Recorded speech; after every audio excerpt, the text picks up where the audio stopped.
Welcome back friends, this is current affairs funda. आज मैं आपके लिए अल्फा न्यूमेरिक सीरीज का एक क्वेश्चन दूंगा। बेसिकली ये टाइप मैं पहले भी डिस्कस कर चुका हूँ, लेकिन कुछ क्वेश्चंस ऐसे भी आते हैं कि जो हमें अल्फा न्यूमेरिक सीरीज दी होती है उसमें से हमें कुछ सिंबल्स को ड्रॉप करना होता है, या फिर हमें अल्फ़ाबेट्स को ड्रॉप करना होता है, या फिर लेटर को ड्रॉप करना होता है। तो किसी भी तरीके से अगर आपका क्वेश्चन आता है और किसी भी चीज़ को ड्रॉप करना हो, चाहे वो नंबर को ड्रॉप करना हो, या फिर लेटर को ड्रॉप करना हो, या फिर स्पेशल सिंबल्स को ड्रॉप करना हो, तो उस तरह के क्वेश्चंस को मैं यहाँ पर बताऊंगा। 2 क्वेश्चंस होंगे वैसे भी, और कंप्लीटली 5 क्वेश्चंस का कंप्लीट सेट 5 मार्क्स का आता है। तो दोस्तों, अगर पहली बार आप ये वीडियो देख रहे हैं तो इस चैनल को आप सब्सक्राइब करें, और जो बेल आइकॉन है इस पर आप क्लिक कर दें ताकि रेगुलर अपडेट्स आप तक आते रहें।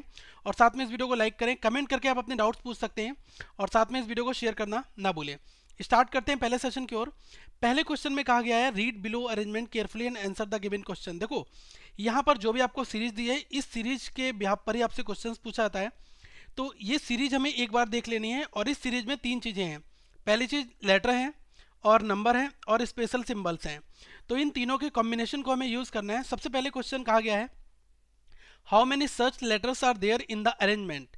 मतलब कि इस अरेंजमेंट में ऐसे कितने लेटर हैं, मतलब कि बेस किसको मानेंगे, लेटर को। फिर कहा गया each of which is immediately followed by a number, मतलब कि इमीडिएटली फॉलो करते हैं किसको, नंबर को। तो देखो, लेटर तो आपके ये हो जाएंगे। अगर इमीडिएटली फॉलोड की बात होगी तो नंबर आपका इधर आएगा। ठीक है, अब आपको वो पेयर पिक करने हैं कि जिसमें आपका पहले लेटर आया हो, उसके तुरंत बाद में आपका नंबर आ गया हो। ठीक है, अब चेक करते हैं। M7 एक हमारा ये पेयर बन जाएगा, तो M7 एक पेयर ये हो गया। अब जैसे ही आप आगे बढ़ेंगे तो यहाँ पर बाई 3 मिल गया, मतलब कि एक लेटर उसके बाद में एक नंबर आ रहा है, तो बाई 3 एक पेयर आपका ये बन गया। फिर आप और आगे बढ़ते हो तो आपको H5 मिल जाता है। तो कंप्लीटली हम ये कह सकते हैं कि हमें यहाँ पर 3 पेयर मिल गए। ओके, तो आपका आंसर क्या होगा, 3 पेयर देख लीजिए किस ऑप्शन में दिया है, 3, तो आपका ये राइट आंसर हो जाएगा। फाइन। ऐसे क्वेश्चंस कई बार एग्जाम्स में पूछे जाते हैं। कुछ 3 ग्रुप के होते हैं, तो हम 3 ग्रुप के क्वेश्चंस को भी डिस्कस करेंगे। और सेकंड क्वेश्चन की अगर मैं बात करूं तो इसको आप सेकंड कर लीजिएगा। सेकंड क्वेश्चन में कहा गया है how many such symbols are there in the arrangement each of which is immediately preceded by a number. अब देखो, बेस आपको किसको मानना है, सिंबल्स को। पिक आपको क्या करना है, सिंबल पिक करने हैं। और इसमें कहा गया है कि आपको वो सिंबल फाइंड आउट करने हैं जो इस अरेंजमेंट में immediately preceded by a number. मतलब बात की जाए कि सिंबल से पहले क्या आया हो, नंबर आया हो, तो ये आपको पेयर यहाँ पर फाइंड आउट करना है। अब देखो, इस पूरे सीरीज में आपको नंबर्स ज़्यादा दिए होंगे और सिंबल कम दिए होंगे, तो हम क्या करेंगे, पहले सिंबल को देखेंगे क्या सिंबल से पहले नंबर दिया है। तो देखो, ये सिग्मा है, ई टाइप का दिख रहा है, जो ये सिंबल में आता है, तो इससे पहले 7 दिया है, तो एक पेयर हमारा क्या हो गया, ये। अब सेकंड आप आगे देखो कि आपको एट द रेट दिया है, लेकिन इससे पहले आपको पी दिया हुआ है, मतलब कि एक लेटर दिया है, तो हम इसको पिक नहीं करेंगे। फिर आगे क्वेश्चन मार्क्स के पहले एट द रेट दिया है, ये भी पिक नहीं होगा।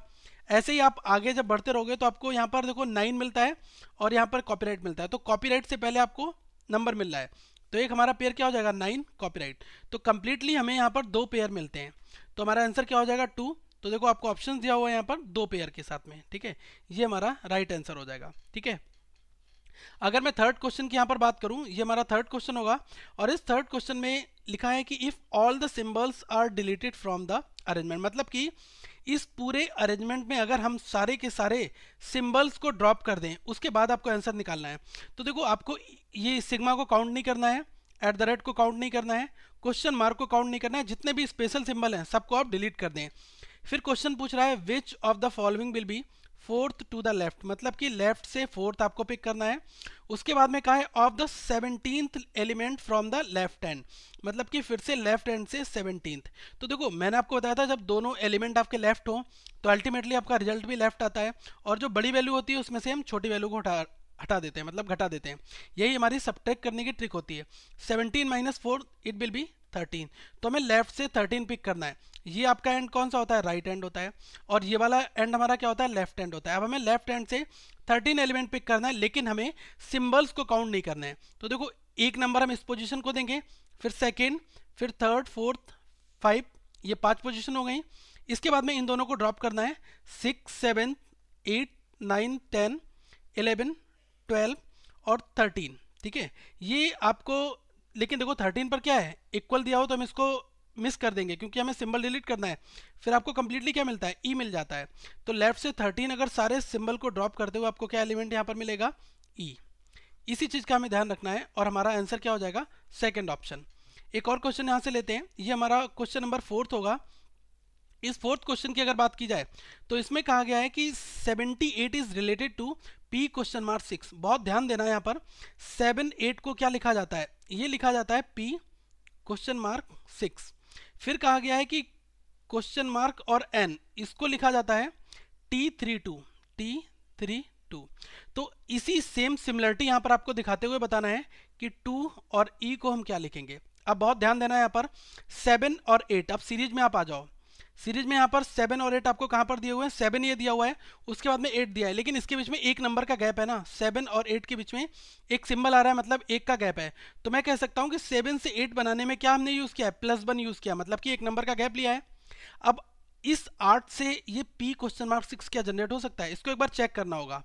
अब अगर हम 8 यहाँ पर पिक करते हैं, 8 से P कैसे बनता है, देखो 8 से P बनाने में आपका +1 यूज़ हो रहा है, मतलब कि यहाँ पर +1 यूज़ हो रहा है। अब ऐसे ही देखना कि P के बाद में एक लेटर ड्रॉप किया है और फिर क्वेश्चन मार्क 6 को एज इट इज़ यहाँ पर कॉपी कर दिया गया है, ठीक है।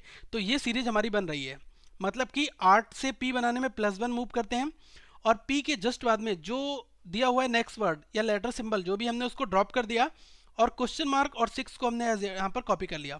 तो ये हमारा एक ऑर्डर तैयार हो गया। अब सेकंड को देखते हैं, क्या यही सिमिलरिटी इसमें भी फॉलो हो रही है। तो क्वेश्चन मार्क और N के बीच में देखो कितना गैप है, ये क्वेश्चन मार्क और N, इसके बीच में +1 का गैप है क्योंकि 6 आ रहा है, तो यहाँ पर हम कह सकते हैं +1 यहाँ पर आया हुआ है। अब इस N से देखो कि आपका T बन रहा है, तो देखो अगर N से T बनाने की बात की जाए तो +1 है और इसके बाद में T बन जाता है। तो T के बाद में जैसे ही जो भी लेटर वर्ड दिया है उसको आप ड्रॉप कर दो और 3 को एज इट इज़ यहाँ पर कॉपी कर दो। तो अब हम ये कह सकते हैं कि जो सिमिलरिटी यहाँ पर थी वही सिमिलरिटी यहाँ पर है। तो in the same way 2E के साथ भी यही सिमिलरिटी होगी। तो 2 और E के बीच में भी एक लेटर का गैप है, देखो 2 और E के बीच में एक सिंबल इक्वल का गैप है, तो ये +1 से बन रहा है।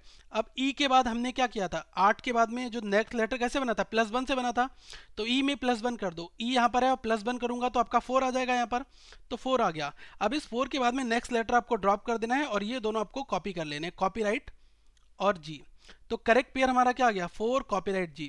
ये चीज़ें अगर हमारी प्रैक्टिस बहुत फास्ट होगी तो हम इसको विद इन सेकंड सॉल्व कर सकते हैं। ये तो मैंने आपको बहुत इलेबोरेट करके यहाँ पर बताया ताकि आपसे इस तरह की गलतियाँ ना हो। तो 4 कॉपीराइट G आपको ऑप्शन 3 मिल जाएगा, ये हमारा राइट आंसर होगा। फाइन, एक क्वेश्चन यहाँ पर हम और लेंगे। 5th क्वेश्चन की अगर बात की जाए तो 5th क्वेश्चन में कहा गया है if all the number are deleted, मतलब कि अब हमें सारे नंबर यहाँ पर डिलीट कर देने इस सीरीज में। तो अरेंजमेंट में क्या पूछा गया है, then which of the following will be 5th to the right. देखो यहाँ पर कहा गया है राइट से 5th आपको देखना है, to the right of 13th element from the right end, मतलब कि राइट एंड से 13 एलिमेंट। अब देखो दोनों साइड जब राइट राइट होता है तो अल्टीमेटली रिजल्ट भी राइट का आता है और बड़ी वैल्यू में से छोटी वैल्यू लेस कर देते हैं। 13 - 5, तो ये कितना आ जाएगा, राइट से 8। तो मैंने आपको बताया था ये आपका राइट हैंड है और ये आपका लेफ्ट हैंड है। तो राइट से 8 लेना है, लेकिन आपको सारे के सारे नंबर जो है वो डिलीट कर देने हैं। तो ये नंबर डिलीट होगा, इसको हम काउंट नहीं करेंगे यहाँ पर। तो 1 2 3 और उसके बाद में 4 5 6 7 और 8 आपको क्या मिल जाता है, टी मिल जाता है। तो राइट से 8th पोजीशन क्या मिल जाएगी, टी, और यही हमारा आंसर हो जाएगा। ऑप्शंस में आपका दिया हुआ है टी 4th पोजीशन पर, ठीक है, तो आपका करेक्ट आंसर हो जाएगा। एक चीज़ ध्यान रखना, हमेशा अगर दोनों पोजीशन राइट दी होती हैं तो अल्टीमेटली रिजल्ट भी राइट आता है और बड़ी में से छोटी वैल्यू घटा देते हैं। अगर दोनों लेफ्ट दिए होते हैं तब भी हमारा रिजल्ट लेफ्ट आता है और बड़ी वैल्यू में से छोटी वैल्यू को हम सबट्रैक्ट करते हैं। लेकिन कभी भी राइट और लेफ्ट दिए हों तो यहाँ पर क्या करते हैं, देखो जब राइट और लेफ्ट दिए हों तो आप एडिशन करेंगे, हमेशा जो इनकी कोफिशिएंट की वैल्यू दी होगी इसको आप ऐड करके रिजल्ट निकालेंगे। और जो आपका रिजल्टेंट वैल्यू आएगी, रिजल्टेंट वैल्यू के लिए क्या करना, आप लेफ्ट टू राइट चेक करना सबसे लास्ट वाली लाइन में, और जो आपको सिंबल यूज हो जाएगा, जो भी यहाँ पर राइट या लेफ्ट लिखा होगा हम उसको यूज़ कर लेंगे। ऐसे क्वेश्चंस मैंने सेट नंबर 1 और 2 में सॉल्व किए हैं। तो अगर अभी तक आपने सारे पार्ट नहीं देखे हैं तो आपसे यही रिक्वेस्ट है कि आप इस कंप्लीट प्लेलिस्ट को देख लें ताकि आपके बेसिक फंडामेंटल कंसेप्ट क्लियर हो जाएं। और दोस्तों इस वीडियो के सर्किल पर क्लिक करके आप चैनल को सब्सक्राइब कर सकते हैं और साथ में इस वीडियो को जो भी इंपॉर्टेंट क्वेश्चन हैं वो आप यहाँ पर आपको दिख जाएंगे। तो चैनल को सब्सक्राइब करें और आप हमें फॉलो कर सकते हैं करंट अफेयर्स फंडा कैफ पर, और ट्यूट कर सकते हैं हम करंट अफेयर से। तो आप इस वीडियो को शेयर करें और लाइक करना ना भूलें। Thank you friends, have a good day.